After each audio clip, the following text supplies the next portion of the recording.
انصارul Islam force, ڈنڈا بردار force, وہ تو تیار ہے, اور مدارس کے طلبہ وہ مولانا صاحب کی آواز پہ لبیک کہتے ہیں. یہ میں بتاتا چلوں اپنے زوما کو جی کہ تقریباً 80% جو اسلام آباد کے مدارس کے طلبہ ہیں, وہ 80% مدارس کے طلبہ وہ یا تو مولانا فضل الرحمان صاحب کی جماعت کے زیر اثر آتے ہیں, یا پھر اس مکتبے سے تعلق رکھتے ہیں جس کی سیاسی نمائندگی مولانا صاحب کی جماعت کرتی ہے, یعنی مکتبہ دیوبند. صحیح.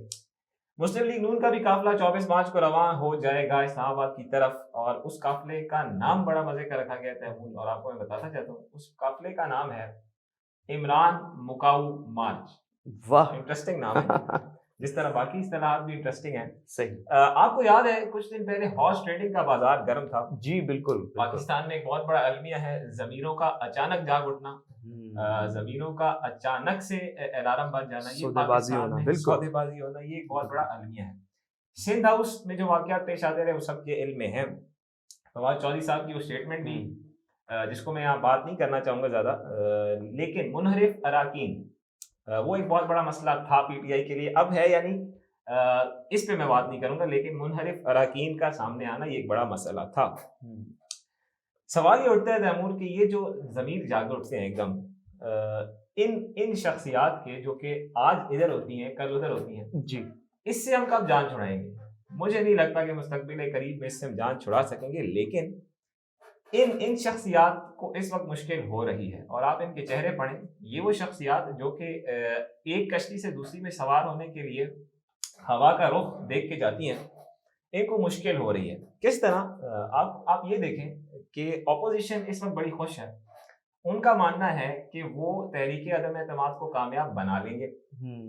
حکومت بھی بڑی پرسکون آپ کو معلوم ہوتی ہے. صحیح. اور وہ اس طرح کہ خان صاحب کہتے ہیں کہ میں ایک گیند سے 3 وکٹیں گراؤں گا, گراتے ہیں, یعنی وہ بات کی بات ہے. دیکھنے کو تو یہی مل رہا ہے کہ اپوزیشن جو ہے اس سارے سیاسی صورتحال جو ہے اس پہ کافی سرگرم ہمیں دکھائی دیتی ہے, لیکن حکومت کی جانب سے اس پر کوئی نہ ریئیکشن ہے, نہ وہ اتنے سرگرم ہیں اس چیز کو لے کر. اس کا کیا, اس کی وجہ کیا ہے؟ اس کی وجہ یہ ہے تیمور کہ خان صاحب نے اپنے پتے سینے سے لگائے for the first time in his tenure. پہلے خان صاحب ریویل کر دیتے تھے, لیکن خان صاحب اب بڑے پراطمینان ہیں, بڑے مطمئن ہیں. صحیح. کہ ان کے پاس کوئی ایسی چیز ہے, اب اس پہ وائلڈ گیس کر سکتے ہیں, لیکن ظاہر ہے وہ غیر ذمہ داری کا ثبوت ہوگا. لیکن خان صاحب کے پاس کوئی پتہ ہے, مطلب ان کو کوئی ڈر نہیں ہے اگر ان کو سیٹ چھوڑنی پڑے یا کچھ. خان صاحب کو ڈر نہیں ہے, خان صاحب کو ڈر نہیں ہے, لیکن ان لوگوں کو ضرور درد ہے, فکر ہے, جو کہ اپنا مستقبل تاریخ فیل کر رہے ہیں. صحیح. انہی لوٹوں کی بات کرتے ہیں تیمور, جو کہ میری اصطلاح نہیں ہے, یہ ہماری سیاست میں 10-12 سال سے آئی ہوئی ہے, تو میرے پہ ذمہ نہ لگایا جائے. ٹھیک ہے. یہ لوٹے مشکل میں ہیں تیمور, اور وہ مشکل میں اس لیے ہیں کہ ایک تو ایک خاص جگہ سے اشارہ نہیں ہے کسی کو کوئی سگنل نہیں ہے, کیونکہ اسٹیبلشمنٹ نیوٹرل ہو چکی ہے. یہ بات ہم 3-4 ماہ پہلے کر چکے ہیں شو میں. صحیح. کہ اسٹیبلشمنٹ نیوٹرل ہو چکی ہے, کسی کو کوئی اشارہ نہیں ہے. اور مزے کی بات یہ کہ گیٹ نمبر 4 جہاں کی اکثر شخصیات پیداوار ہیں وہ بند ہے, اور اس پہ کچھ لوگوں نے دستک دینے کی کوشش کی ہے, مگر وہاں سے پیغام دیا گیا جواب نہیں آیا کہ یہاں سے عزت کے ساتھ دفع ہو جائیں. اچھا, اس حد تک باتیں چلی ہیں. صحیح. تو اور دوسری بات, فون کالز, وہ فون کالز نہیں جو ہمیں اس فون پہ ریسیو ہوتی ہے, پرائیویٹ نمبر سے آنے والی فون کالز, ان کا سلسلہ بھی بند ہو گیا. تو اس پہ بھی لوٹے پریشان ہیں کہ انہوں نے مستقبل میں کس کی طرف جانا ہے. نمبرز گیم ہے, وہ نمبرز گیم بڑی امپورٹنٹ ہے. جی جی جی بالکل. تحریک انصاف کے ایک رکن خیال زمان, ان کے انتقال کے بعد 342 کے ایوان میں کچھ اس طرح کی صورتحال ہے کہ حکومت کے پاس 189 سیٹیں ہیں, اور اپوزیشن کے پاس 162 سیٹیں ہیں. صحیح. جو پورے کا پورا بیلنس خراب ہوتا ہے وہ محض 10 انڈیویجولز پہ گھومتا ہے. یعنی اگر 10 شخصیات حکومتی پلڑے سے اٹھ کے اس طرف چلی جاتی ہیں تو پورے کی پوری حکومت بیٹھ جاتی ہے, محض 10 اراکین پہ. یاد رہے کہ مسلم لیگ کاف آنکھیں دکھا رہی ہے, ایم کیو ایم پاکستان آنکھیں دکھا رہی ہے, بلوچستان عوامی پارٹی نے اپنے شکوک و شبہات کا اظہار کیا ہے.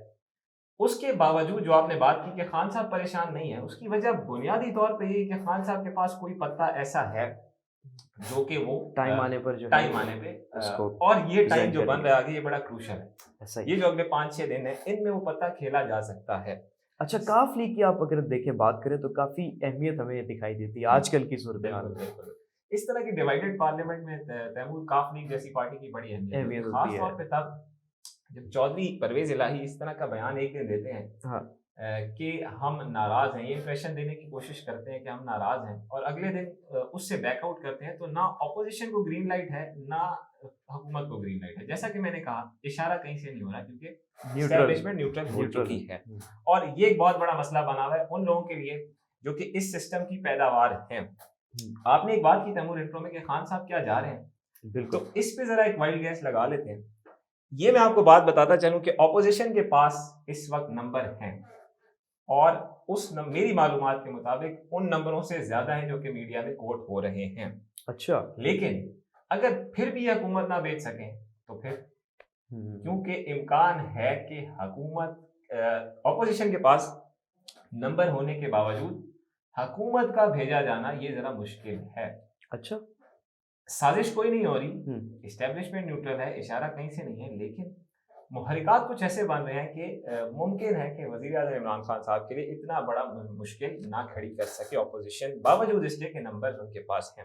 عمران خان صاحب کی بہرحال تعریف بنتی ہے، وہ اس لیے کہ پہلے تو یہ بات کہ وہ اپوزیشن والی غلطی نہیں کر رہے. جو اپوزیشن غلطی کر رہی ہے کہ وہ اپنے تمام پتے میز پہ پھینک چکی ہے. خان صاحب یہ کہہ رہے ہیں کہ خان صاحب اپنا پتہ ریویل نہیں کر رہے، which is very good as a political stunt. اس کے ساتھ ساتھ خان صاحب کو تعریف اس لیے بھی بنتی ہے تیمور جی کہ آپ دیکھیں حکومت کے پاس بڑے وسائل ہوتے ہیں. اگر حکومت چاہے تو اپنی بیٹھکوں میں اس طرح کی ہارس ٹریڈنگ کروا سکتی ہے جس طرح کی سندھ ہاؤس میں کی گئی، لیکن خان صاحب نہیں کر رہے. اس پہ داد دیں، خان صاحب کو اس بات پہ بھی داد دیں کہ اکیلے کھڑے ہیں اور پورے کے پورے اسٹیٹس کو کا مقابلہ کر رہے ہیں.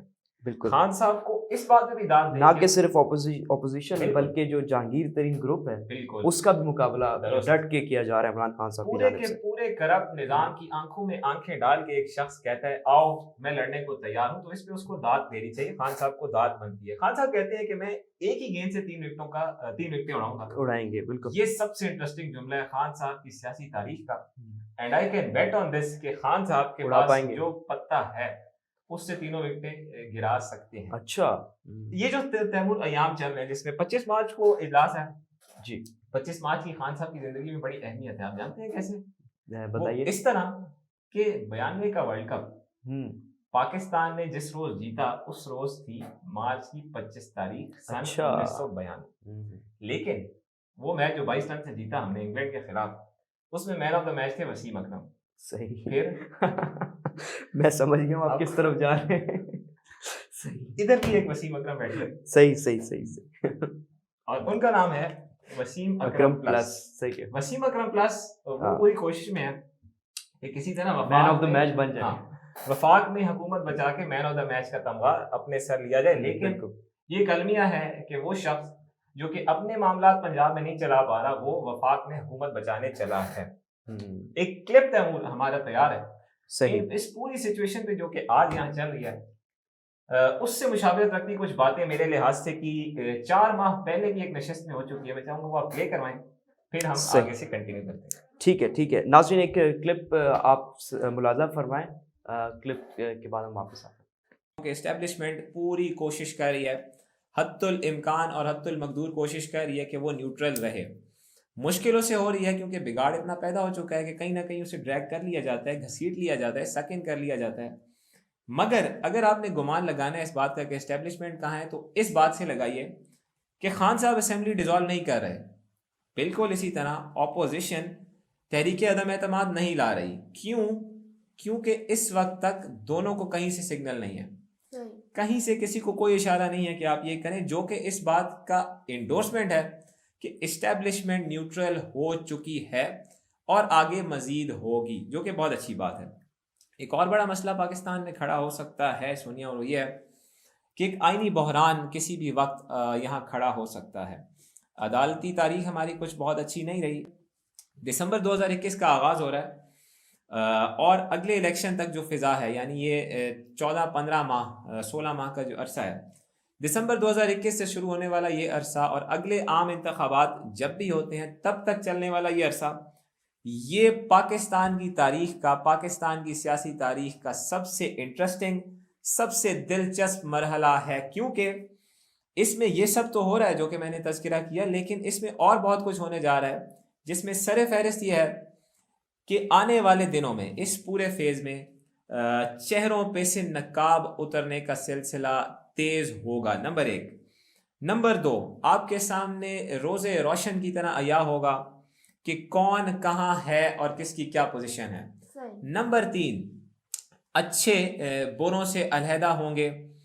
اور نمبر 4، جب یہ سب ہو چکا ہوگا تو اسی میں سے انشاءاللہ ایک بہتر، ایک خوبصورت اور ایک پاکستان، بہتر، پیارا، خوبصورت پاکستان نکل کے سامنے آئے گا۔ تو 100 باتوں کی ایک بات کہ بڑے دلچسپ مراحل ہیں جن میں ہم اس وقت اپنی زندگی گزار رہے ہیں۔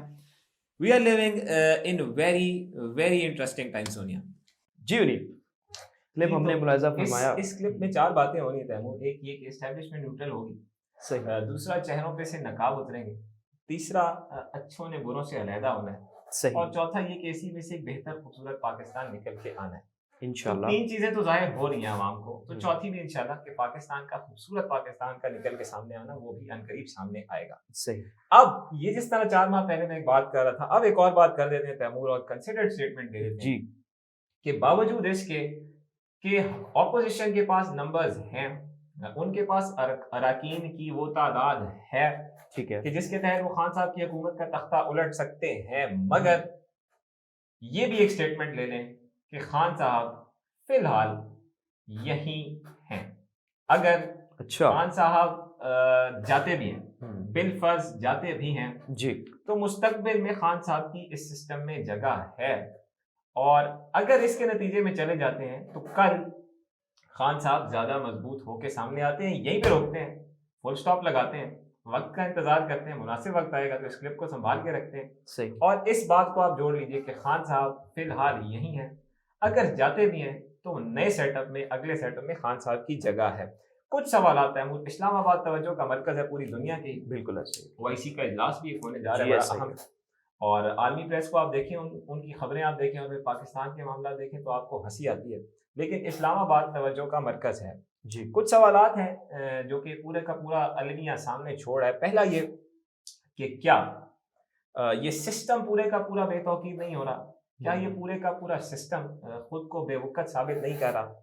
پھر اسی طرح کا ایک سوال ہے، اور وہ یہ ہے جو کہ میرے ذہن میں ہے کہ کیا معاملات نے پارلیمان میں حل ہونا ہے یا معاملات میں سڑکوں پہ حل ہونا ہے؟ بالکل، میرا یہ تجزیہ ہے، جو جی، کہ میں یہ بھی کہتا ہوں کہ میرے منہ میں خاک، جی، میرا یہ تجزیہ ہے کہ معاملات نے اب پارلیمان سے باہر سڑکوں پہ ہی حل ہونا ہے۔ تو تمام زعماء کو، تمام اکابرین کو یہ مشورہ کہ اپنی حدود سے نہ پھیلائیں، بہت احتیاط کریں، کہیں ایسا نہ ہو کہ اس پورے تلاطم میں، اس پورے طوفان میں پورے کا پورا ملک آج سے کئی سال پیچھے چلا جائے۔ ڈی چوک آنے والے دنوں میں پاکستان کی پورے معاملات کا محور ہے، بالکل ایسا ہی ہے، پورے کا پورا نظام ڈی چوک پہ بے توقیر ہونے جا رہا ہے، جمہوریت نہیں، نظام کی بات کر رہا ہوں میں۔ جیتا ہوں، ٹھیک ہے۔ انہیں بریک پہ جانے سے پہلے میرا آپ سے ایک سوال ہے، وہ یہ ہے کہ OIC کی آپ نے بات کی ہے، OIC کی کانفرنس وزرائے خارجہ کی کافی امپورٹنٹ ہے پاکستان کے لیے،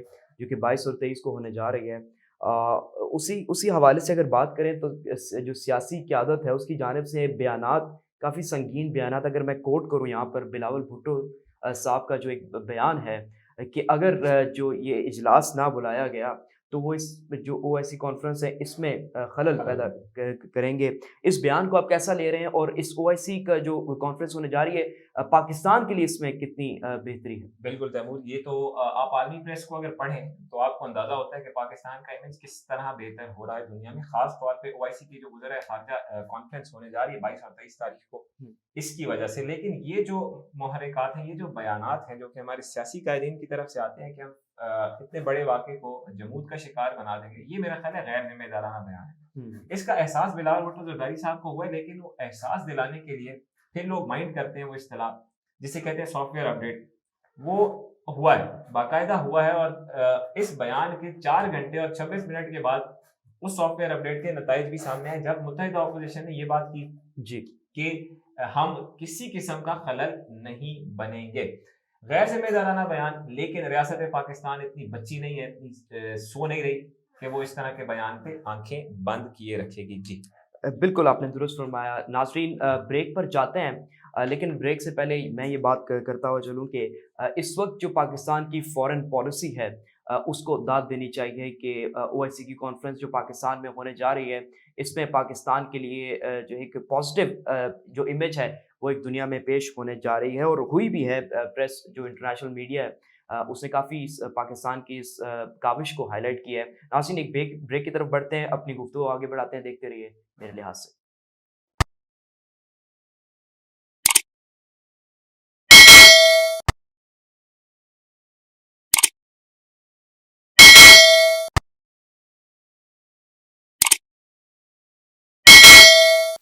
ویلکم بیک ناظرین, آپ کو ایک بار پھر سے خوش آمدید پروگرام میرے لحاظ سے میں. ناظرین دوسرے سیگمنٹ میں ہم بات کریں گے انڈین انٹرٹینمنٹ انڈسٹری کی. وہ کس طرح سے اس کو یوز کر کے کشمیری مسلمس کے جو سینٹیمنٹس ہیں ان کو ہرٹ کر رہے ہیں, اس کے متعلق کیا خبریں ہیں یہ بھی ہم آج کے سیگمنٹ میں ہم آپ سے شیئر کریں گے. اس کے علاوہ ناظرین جو رشیا کا جو ایک انویژن ہے یوکرین میں اس کے حوالے سے کیا اس وقت جو صورتحال چل رہی ہے اس سے بھی ہم آپ کو آگاہ کریں گے. اور اگر ٹائم رہا تو انڈین اسرائیل ریلیشنز جو کہ 30 سال اس کے مکمل ہو چکے ہیں اس کے حوالے سے کیا خبریں ہیں جانیں گے اپنے اینالسٹ انیب وسیم سے. انیب اسٹارٹ کرتے ہیں. انڈین جو انٹرٹینمنٹ انڈسٹری ہے وہ اس پلیٹ فارم کو یوز کر کے پہلے بھی کرتے آئے ہیں لیکن اب جو ہے انہوں نے کافی ہرٹ کیا ہے. ہاں ایک نیا رنگ پکڑا ہے اور کشمیری مسلمس کے سینٹیمنٹس کو ہرٹ کیا. آپ اس کو کیسا دیکھ رہے ہیں؟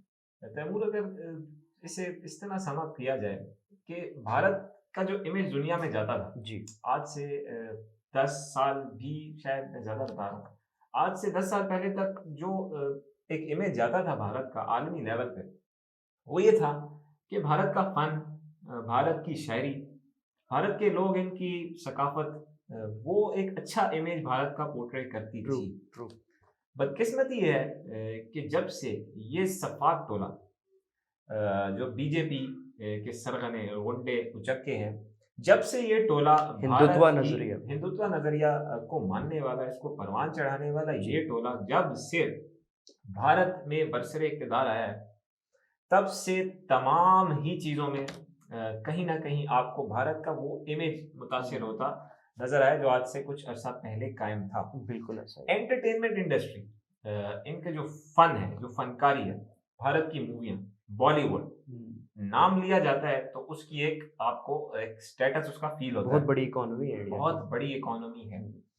لیکن جب وہاں کے اپنے لوگ, اس گھر کے اپنے لوگ اس انٹرٹینمنٹ انڈسٹری کو خراب کرنے پہ تلے ہوں تو پھر دنیا کیا کرے. آپ جب کسی چیز میں جھوٹ شمار کر دیتے ہیں نا تیمور, تو پھر اس پہ اللہ کی لعنت آٹومیٹیکلی برستی. اور کاش ان کو اس چیز کا ادراک ہو کہ فن میں کم سے کم موویز میں, فلموں میں تو جھوٹ نہ بولیں. بالکل. لیکن المیہ یہ ہے کہ یہ چیز ان کو احساس نہیں ہو رہا. آتا ہوں اس بات پہ جو کہ ہم آج ڈسکس کرنے جا رہے ہیں. دا کشمیر فائلز نام سنیں تو آپ کو ایسا لگے گا کوئی دنیا کی ایسی کوئی چیز انکور ہونے جا رہی ہے جو کہ کسی کے علم میں ہے ہی نہیں. دا کشمیر فائلز اس نام سے ایک فلم, بھارتی فلم ریلیز ہوئی ہے جو کہ ہندی زبان میں ہے, جسے لکھا اور ڈائریکٹ کیا ہے وویک اگنی ہوتری صاحب نے, پروڈیوس کیا ہے زی اسٹوڈیو نے, ایک بڑا اسٹوڈیو بھارت کا. ریلیز ہوئی ہے اب سے 11 روز پہلے یعنی 11 مارچ 2022 کو. جی ایک پس منظر یہاں سکیچ کرنا چاہوں گا, وہ یہ جلد از جلد کہ 90 کی دہائی میں تیمور جب وزیر اعظم تھے جموں کشمیر کے فاروق عبداللہ, تو کہا جاتا ہے کہ کشمیر میں ہندوؤں کو اور مسلمانوں دونوں کو وہاں سے بے دخل کیا گیا تھا بڑے نمبرز میں, بڑی اماؤنٹ. صحیح. ان کشمیری ہندوؤں میں ایک بھاری پرسنٹیج ان پنڈتوں کی بھی تھی جو کہ بھارتی دین کے وہاں پہ نمائندگی کرتے, ہندو مت کی وہاں نمائندگی کرتے تھے, پریچرز تھے, اسے پھیلاتے تھے, پنڈت.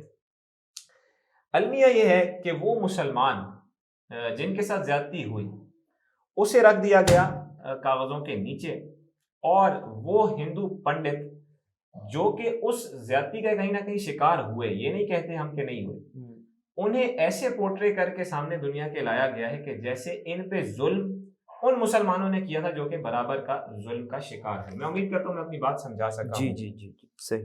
اس فلم میں کیا کیا گیا ہے, جو کشمیر فائلز کے نام سے فلم آئی ہے 11 روز پہلے, اس میں اس ہجرت جو اپنی جان بچانے کے لیے پنڈتوں نے وہاں سے کی, اسے قتل عام کا نام دیا گیا, یعنی جینوسائیڈ کا نام دیا گیا, اور ذمہ کس پہ لگایا گیا؟ وہاں کے مسلمانوں پہ. نمبر 1, میس ایگزیکیوشن دکھائی گئی ہے ہندو پنڈتوں کی, زیادتی کے واقعات کو فلم کیا گیا ہے. ظاہر ہے جس انداز سے بھی کیا گیا ہے وہ تو ٹھیک ہے, لیکن یہ دکھایا گیا ہے کہ بھارتی بچیوں کے ساتھ, بچوں کے ساتھ زیادتی ہوئی ہے, خواتین کے ساتھ زیادتی ہوئی ہے, اور مسلمانوں نے کی ہے. پھر یہ بھی دکھایا گیا ہے کہ وہ لوگ جو وہاں سے ہجرت کر گئے وہ آج بھی اس ظلم کا شکار ہیں کہ دنیا کے کئی ممالک میں بطور مہاجرین سیٹلڈ ہیں.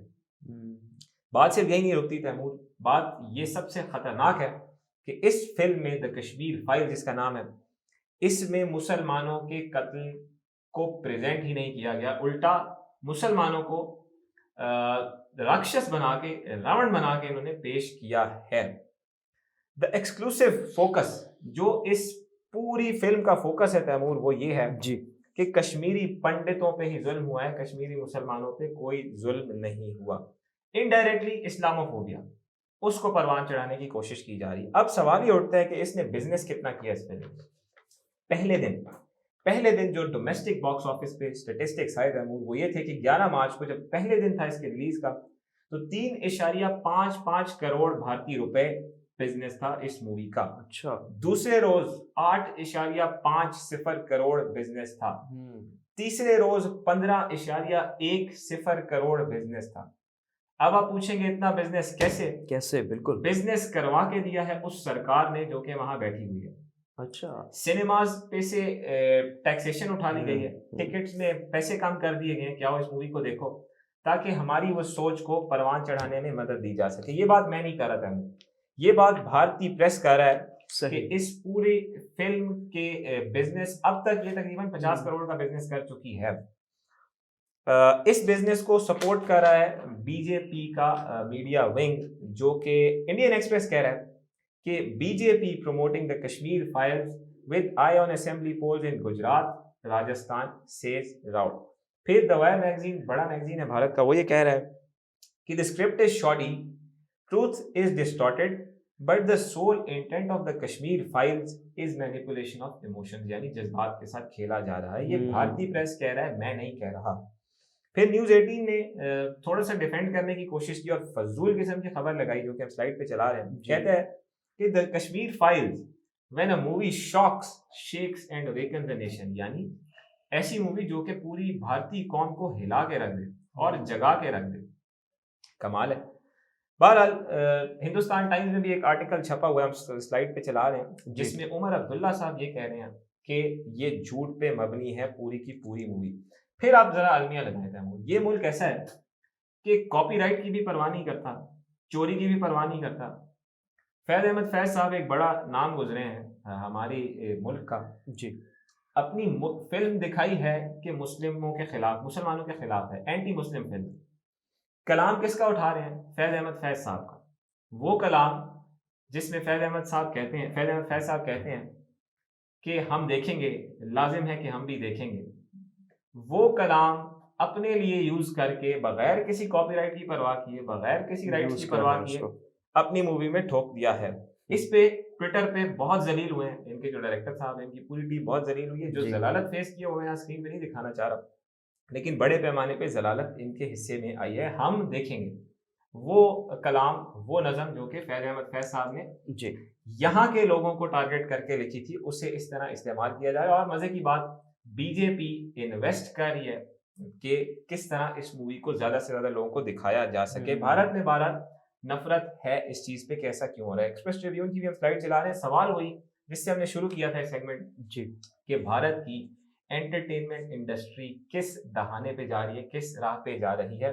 یہ ایک بہت بڑا سوال ہے جس کا جواب بھارت انہیں جلد یا بدیر خود ہی تلاش کرنا ہے. تیمور, دوسری بڑی خبر جو آپ نے ذکر کیا غالباً یوکرین سے. جی بالکل. آپ تصور کریں تیمور کہ اگر آپ ہوتے ولیڈیمیر پوٹن, چند لمحات کے لیے آپ ہوتے ولیڈیمیر پوٹن, اور آپ کی یہ سچویشن ہو, یوکرین میں آپ نے چڑھائی کی ہو, اور آپ کو بتایا جائے, آپ کو پتہ چلے, آپ کو احساس ہو کہ یوکرین میں معاملات اس طرح نہیں چل رہے جس طرح چلنے چاہیے تھے, یعنی انویژن اس طرح نہیں ہو رہی, پھر آپ کو یہ بھی پتہ چلے کہ کوئی ایک شخص اس کا ذمہ دار ہے, آپ ہیں ولیڈیمیر پوٹن, تو آپ کیا کریں گے؟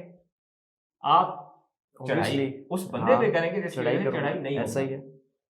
کچھ ایسا ہی ہوا ہے حالیہ تاریخ میں. ذرا سنیں, فیڈرل سیکیورٹی سروس جو کہ KGB کے ڈیزالو ہونے کے بعد بنی, ٹھیک ہے, یہ تو میں شوز میں ڈسکس کر چکا ہوں کہ سوویت یونین جب ٹوٹا 15 ریاستوں میں, تو فیڈرل سیکیورٹی سروس وہ ادارہ تھا جو کہ جس نے رشیا کی انٹیلیجنس سنبھالی, لیکن صرف رشیا تک ہی محدود نہیں رہی, ان دیگر 14 مملکتوں میں بھی رشیا کی انٹیلیجنس موجود رہی. اور FSB یعنی فیڈرل سیکیورٹی سروس کی 5th سروس, اس کا یہ کام ہے جسے کہا جاتا ہے department of operational information, DOI. صحیح. اس کا یہ کام ہے کہ وہ ان باقیات میں, سوویت یونین کی ان دیگر ریاستوں میں, جو 14 ریاستیں ہیں جو رشیا سے علیحدہ ہیں, ان میں کاؤنٹر انٹیلیجنس آپریشنز پرفارم کرتی ہے. صحیح. اس انٹیلیجنس ایجنسی کو ہیڈ کرتے تھے جناب کرنل جنرل سرگائی بسیدا, ظاہر ہے کے نیچے ایک ڈپٹی بھی تھے. صحیح. یوکرین کی انویژن کو تقریباً 1 ماہ ہو گیا تیمور, اور 1 ماہ کے بعد 3 ہفتے بعد تقریباً پیوٹن کے ذہن میں یہ چیز آئی کہ یہ معاملات اس طرح نہیں چل رہے جس طرح میں چاہتا تھا. میں جو چڑھائی یوکرین پہ چاہتا ہوں اس طرح نہیں ہو پا رہی, کیا وجہ ہے؟ تو ذرا پیوٹن اسپائی رہے ہیں, جاسوس رہے ہیں, بچے تو وہ بھی نہیں ہیں, تو انہوں نے کہیں سے پلس لی کہ ایک شخص اس کے پیچھے ہے جو کہ اپنے ہی گھر سے ہے. وہ شخص کوئی اور نہیں تھا بلکہ وہی کرنل جنرل سرگائی بسیدا تھا جو کہ 5th سروس کو ہیڈ کرتا تھا. پیوٹن نے کہا کہ تم مجھے مس گائیڈ کر رہے ہو, تمہاری ایسی کی تیسی. پیوٹن نے کیا کیا, اسے کیا گھر میں نظر بند, اور نہ صرف اسے کیا گھر میں نظر بند بلکہ اس کے ڈپٹی کو بھی کہا تم بھی یہاں بیٹھو, اور جب تک یوکرین پہ معاملات میری گرفت کے مطابق, مرضی کے مطابق نہیں چلتے, تم نظر بند ہی رہو گے اور ہل نہیں سکتے. تو یہ ہوتی ہیں قیادتیں جنہوں نے, میں یہ نہیں کہہ رہا کہ یوکرین کی انویژن کا دفاع کروں, لیکن جن قیادتوں نے اپنے مقاصد اچیو کرنے ہوتے ہیں وہ کچھ ایسے کرتی ہیں. سرگائی بسیدا بیچارہ پریشان کہ یہ مجھ سے کیا ہو گیا, غلطی حالانکہ اس کی نہیں ہے, وہ اپنے دفاع میں بہت کچھ کہہ رہا ہے. اسے رشین پریس تو اس پورے واقعے کو کوٹ کر رہا ہے, لیکن اسرائیل سے جیروسلم پوسٹ کوٹ کر رہا ہے, امریکہ سے وال اسٹریٹ جرنل, برطانیہ سے دا انڈیپینڈنٹ اور دا ٹائمز اس پہ بات کر رہے ہیں. تو تیمور عامر صاحب جو کرتے اس شخص کے ساتھ کم و بیش وہی ولیڈیمیر پوٹن نے بھی کیا ہے. تیسری چیز تھی تیمور, غالباً وقت کی ہمارے پاس کمی ہے, بھارت میں ایک اہم دورہ ہونے والا ہے اسرائیلی وزیر اعظم نفتالی بینٹ کا. 30 سالہ سفارتی تعلقات کی یہ ایک موقع ہے. 2 اپریل بیان کی جا رہی ہے تاریخ, آس پاس اس کے نفتالی بینٹ بھارت میں ہوں گے, اور اہم ترین معاشی, تجارتی, سفارتی اور دیگر معاملات پہ بات چیت ہونے جا رہی ہے نریندر مودی سے. جب ہوگی تو اسے ڈسکس کریں گے, لیکن یہ ایک بریکنگ نیوز ہے جو کہ ہم اپنے ناظرین کے سامنے لے کے آ رہے ہیں. یہ وہ سارے واقعات ہیں جو کہ میرے لحاظ سے کی زینت ہمیشہ سے ہی بنتے ہیں, لیکن آپ کو معلوم ہے کہ ہمارے میڈیا میں وہ ڈسکس نہیں ہوتے. بالکل ایسا ہی ہے ونی وسیم, آپ نے بڑا درست فرمایا کہ بالکل ہمارے جو اس پورے صورتحال میں یہ اس کو ڈسکشن میں نہیں لایا جاتا. ناظرین, جو 30 سال کا جو ریلیشنز ہیں اسرائیل اور انڈیا کا, یہ بھی ہمارے سامنے ہیں, اور مزید اس سے کیا ڈیولپمنٹس آتی ہیں وہ بھی ہمیں دیکھنی پڑیں گی. اور جو مظالم اس وقت کشمیری مسلمس پہ کیا جا رہا ہے, یہ ایک قابل مذمت ایک بات ہے, اور جب یہ اس پر مسلمس پر ظلم کرتے رہیں گے تب تک ہم اپنی آواز کو بلند کرتے رہیں گے. ہماری آواز اس سے کبھی نہ بند ہوگی اور نہ ہی کبھی اس سے کوئی ہمارا جو ریئیکشن ہے وہ اس پر آنا بند ہوگا. ناظرین, یہ تھا آج کا ہمارا شو. میرے لحاظ سے مزید تفصیلات کے لیے وزٹ کریں ہماری ویب سائٹ abcnews.com.pk. اپنا بہت سارا خیال رکھیں. مجھے اور ونی وسیم کو دیجیے اجازت. السلام علیکم, بہت بہت شکریہ, اللہ حافظ.